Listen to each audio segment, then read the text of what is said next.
ایک بادشاہ تھا تخت پر بیٹھا، اقتدار کے نشے میں مست۔ اس نے ایک بے گناہ قیدی کے قتل کا حکم صادر کیا۔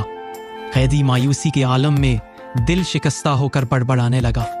زبان سے شکوہ نکلا، دل سے درد اور لبوں پر تلخی۔ بادشاہ نے قیدی کو دیکھا اور پوچھا، یہ کیا کہہ رہا ہے؟ وزیر نے جھک کر عرض کی، حضور یہ کہتا ہے کہ اللہ پاک معاف کرنے والوں کو پسند فرماتا ہے۔ یہ سن کر بادشاہ کا دل پگھل گیا۔ اقتدار کی سختی رحم کی روشنی سے نرم پڑ گئی۔ اس نے قیدی کی رہائی کا حکم دے دیا۔ تب ایک مصاحب بولا، حضور یہ تو آپ کو گالیاں دے رہا تھا۔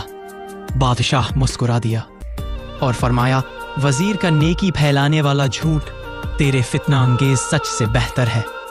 کیا خوب کہا کہ نرمی، درگزر اور حسن ظن دلوں کو جوڑتا ہے اور فتنہ دلوں کو توڑتا ہے۔